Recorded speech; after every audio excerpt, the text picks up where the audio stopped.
Hello and welcome, ladies and gentlemen, to another episode of the RRTG, otherwise known as the Random Road to Glory, where we build the ultimate team while not buying a single FIFA point, but also using no players from the top 9 nations or top 5 leagues. Aside from the GOAT, Carl Jenkinson. Last time out, we began our weekend league journey, and while there were some ups, some downs, all in all, we opened our Foot Champs account at a respectable 3-2. The biggest takeaway though, Brout being that guy. If we're going to have any chance of coming away with a result, a lot of it is going to rest on the big man's shoulders. Speaking of, he's obviously made his way back into the starting 11, meaning this is the squad that will be taken into the remaining 15 games. May not look like much on paper, but the heart, the intangibles, that's something that can't be summed up in mere overall, and that's something we have in abundance. Speaking of the remaining games, I'm going to give a quick recap of the best ones up to about the final 5, when things really start to matter. At that point, I'll be taking you with me every step of the way. And on that note, strap yourself in, grab a drink, get comfortable, because we have a lot to get through. So, game 1, a real tone setter for the day. Are we kicking off for a special weekend, or are we going home with 8 wins and an early bath? Start of this one and was looking like the latter. This is the little Italian Zola to curl this strike past our keeper and put us a goal down. If anything though, this might be better for us. I mean, if you saw last episode, we were giving away leads like they were a version of the Big Issue. Back against the wall might suit us. To be fair though, you could be 5-0 down or 8-0 up. Don't make a difference to this man. It's Jenko to tee him up with an absolute line breaker, but it's Louis. He's still got a fair bit to do. On the swivel, on the first, and our Mexican magician draws us back level. That's not all he's got in the locker though. Fella has enough goals in his resume. More than happy to hand the odd one out, get himself an assist or two. Could have gone for goal, but knocks it down to Brow, who don't faff about of it. Blasts it through to Stegen to give us our first lead of the game. Took us a while to get the dagger goal and put this one to bed. 70th minute though, I should really gone first time with Brout here, but he stays calm, keeps his head, ends up finding our big Serb who does the job for him. 3-1 was the final score. Moving on to game 2, and it's a decent side, few team of the years in there, but more importantly, a familiar face up top, our old friend Puskas at 9. It was the new man of the moment to get things up and running here though, delicately worked around the 18 yards before it's Sergei to lever this one top corner and give us the lead. Couldn't have lasted more than 5 minutes though. I'd already picked him out in the pre-game, but stopping him, that's a whole different kettle of fish. It's Puskas to find the yard and draw this one level. He weren't done there though. We've put 2 men on him to try and slow the Hungarian down. Didn't make the slightest bit of difference. Still manages to find Suka in the area and make it 2-1. Second 45, and we've had both icons have their say. It was time for ours to have a word. It's Brout to do the yard part, drives down the byline, but he's still got to be there, right place, right time. And this man, he always is, as it's Hernandez to bag his first of the game. This one's by no means over though. 2-2, and it's Larson to float this one, and he says, go on then, which one of you fancies it? And there was only ever going to be one man to answer that call. Again, it's the big Serb showing up when we need him the most, towering header to retake the lead. Like clockwork though, anything you can do, I can do better. For every goal Savage scores, Puskas is right down the other end to cancel it out, as is there yet again to return things level. So, 3-3, clock's ticking, chances down both ends. But as this one winded down, seemed like we need an extra 30 to come to a conclusion. By the looks of this strike though, I think Sergei has plans post-match. He weren't hanging about. Weak foot across the face, top bins. I told you he fancied it. Hat-trick hero, 92nd minute winner. As Puskas meant to reply to that when there's no time left on the clock? Answer, he can't. 4-3. And it's what Foot Champs is all about. Lads must have had an all-timer of a night out to celebrate though, because a 48-hour bender is the only way I can explain this next game. Team was nothing to write home about, but we of all people should know that means nothing. Torn apart in the early stages. Thought the comeback might have been on when Hernandez clawed one back, but yeah, couldn't have been any less on. It was a total dismantling to bring us back down to earth. Couldn't get into this next one quick enough. Had to turn the ship around, get us back on track before things had a chance to get out of hand. That was never really going to be an issue with this man at the helm though, was it? It's quickly becoming his trademark move. Turn, shoot, back of the net. 1-0 as Hernandez puts us in the lead before it's an unlikely candidate to double it. What you doing up there, son? I'm not going to complain though. Finishing like that, Sarahili might get himself a shift at 9. Got a fair bit of competition though. Everyone seemed to want a piece in this game. Is Frederick to step up next and make it 3. My opponent was quick to pause after, assumed I was in for the usual rage quit. But oh hello, you know you're in for some fun when that bad boy pops. Typically I'd ignore it, but you know, I thought go on, I'll dabble. Weren't sure what I'd received at first, but quick bit of research later, looks like someone's not too happy. If someone Polish can verify that statement, would be much appreciated. But to be honest, I can't see us topping that. Time for a quick break. Highlights done, and with that we sit at a cracking 10-4. Going into this weekend, I was only looking for 8-9 wins, smash that out of the park with time to spare.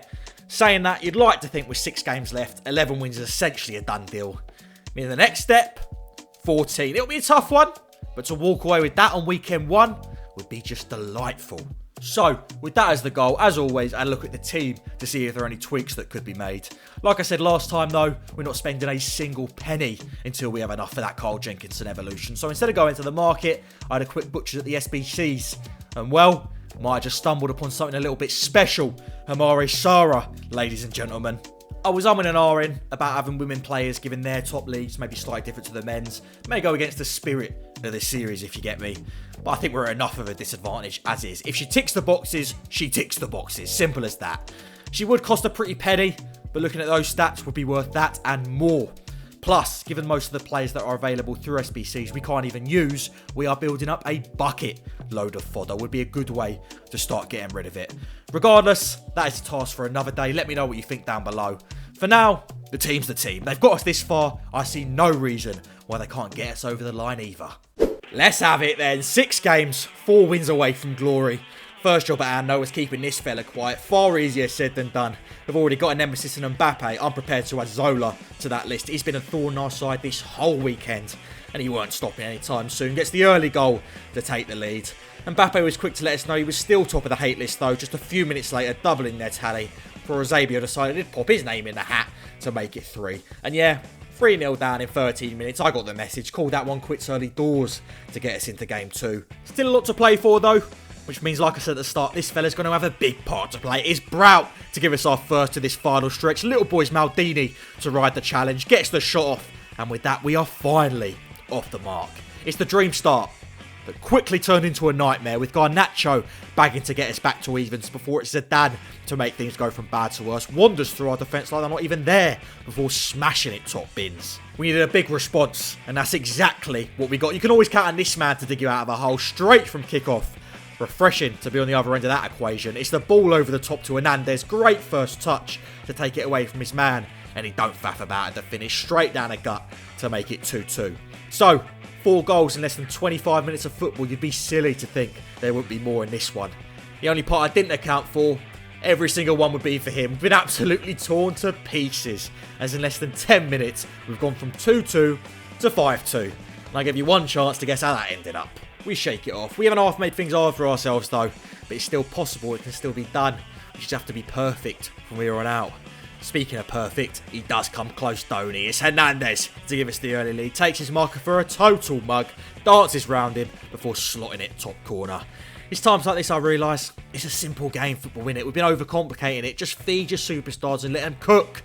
And it's Sergey chefing up a 3-course meal in this one. Saucy little backheel from Brout before it's the big Serb to put the cherry on top. 2-0.